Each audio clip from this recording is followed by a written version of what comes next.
Let's have a little conversation about this kind of microaggression that I have learned is called a microinvalidation. This fun friend is trying to dissect my service and accuse me of exaggerating what I did in the United States Army. And I will get to why it's a microinvalidation afterwards, but let's just talk about this a little bit. So he says, you were in a combat unit, but you did not see actual combat in Afghanistan? Okay, I'll take your word. The words on your website are a bit confusing though, because he had come at me originally saying, why does your website say I was in combat? And I said, sir, with all due respect, I have never said those words in my life. I'm curious if what you discussed in this video pertains to yourself, a video that I made saying stop asking soldiers if they have unalived other humans. That's a very intense moment, and we may or may not be willing to talk about it with you. So I'm curious if this discussion only applies to yourself in addition to other soldiers and officers who were actually in combat at that time. Are you simply speaking on their behalf in regards to questions people ask them? And no, lady, I'm not going into the files of the Library of Congress. Your word is your word, and I will leave it at that. I respond to him. I was one of the first women on deliberate ground combat teams. These are the words the Army has asked me to say. And yes, I know they sound funky. And yes, everyone in the writing process tried to change that. And I very deliberately have stuck to it. And here's why. And this is why I get accused of stolen valor by people, honestly, who are usually low ranking and did not understand these details in strategy level thinking, because the lower ranking experience is the individual experience, which is the difference of my experience was a management perspective experience. Other than when I went to basic training, in which I was also a specialist, a low ranking private, basically. So I, along with Colonel Scott Halter, the full bird colonel who let me put his legal name in my book while he was a commander of Fort Detrick near Washington, D.C., and gave me so much credibility with my publisher. So he and I together reached out to Fort Knox and said, what is Daniella allowed to say about her service? And they came back and said, because we were said, she was on one of these female engagement teams. I remember that it was the first one. And I remember that there were 43 women because every single man that came to talk to us in the week of cultural sensitivity training said, you 43 women are the first. And they also talked about how nerve-wracking it was to talk to an entire group of just women, being the only man up front. And I had a great realization about why it was so hard for me to brief roomfuls of men. Okay, so then people try to say, oh, you're really playing some word games there, aren't you?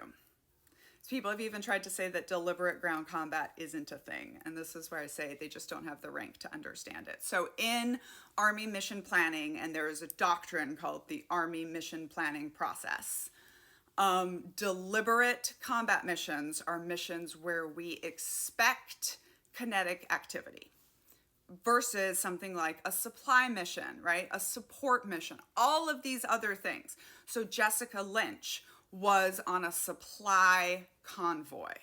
The woman who was killed, the MP who was unalived standing next to a male MP when their checkpoint blew up, who was cited as death during combat operations, and she was cited as death in support of combat operations because they were technically not on a combat patrol, they were running a checkpoint. So yes, the military loves to play word games.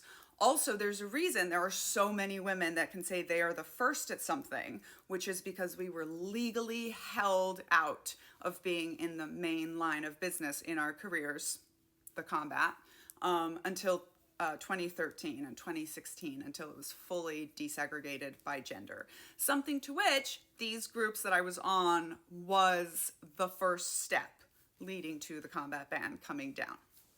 Okay, Fort Knox got back to us and said, well, shucks, turns out we didn't keep good records of that darn their experience.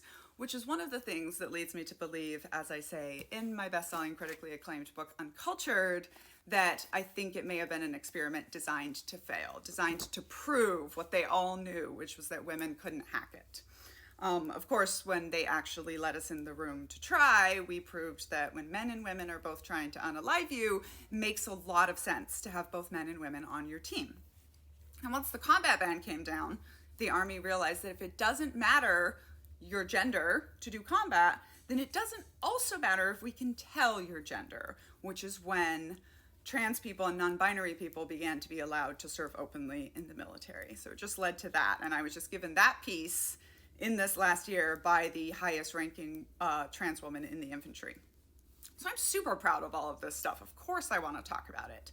And so I smartly went and got permission of how to say that. And so they said, if she was in the 101st at that time, which was the division, the Band of Brothers division, that was doing this experiment, that voluntold a bunch of us to go be on combat teams. If she was in the 101st at that time, she can show that she was deployed at that time, and she has the certificate of 40 hours of cultural sensitivity training, then she can say that she was one of the first women on deliberate ground combat teams in the US Army. And this is where I get to show you some cool Army stuff that would be quite difficult to falsify. So there is my, yeah, it doesn't have any important information on it. There is my US Army Captain ID card.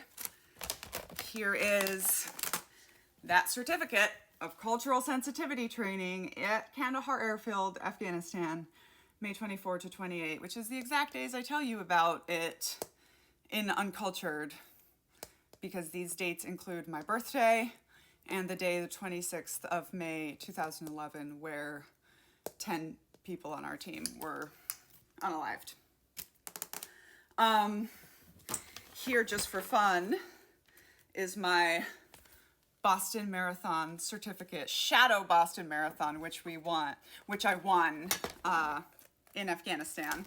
I had to tell my husband that he can't tell people that his wife won the Boston Marathon, because that's a different thing. Here's the women's running article that they wrote about it. That's the helicopter my husband used to fly. And here is the letter and the coin from President Barack Obama from when I got selected to go to the White House, in large part because of what I did in these missions. Oh, and there's my honorable discharge. And the reason why these word games that the Army played were so important was because as long as they called the combat that women were involved in incidental, whoops, they weren't supposed to be there, whoops, people weren't supposed to be targeting them, they didn't have to train us or give us armor that fit our bodies. But as soon as they started putting women into deliberate ground combat teams, which I believe by August was when the generals said all deliberate combat operations, all deliberate operations at all, will involve women, and they started training, selecting women and putting them through a shortened special operations assessment, and then training them to actually be attached to Ranger and Special Forces teams. This was called Cultural Support Teams, the CST. So as soon as you call it deliberate combat, you have a bunch of commanders standing around deliberately planning to send soldiers into harm's ways, untrained and with armor that doesn't work for them. That's not cool. So things changed very, very quickly after that. And finally, why is this a micro-invalidation? Because as I ask him, do you ask every man who says they were on a combat team these questions? Do you? Or do you just take them at face value?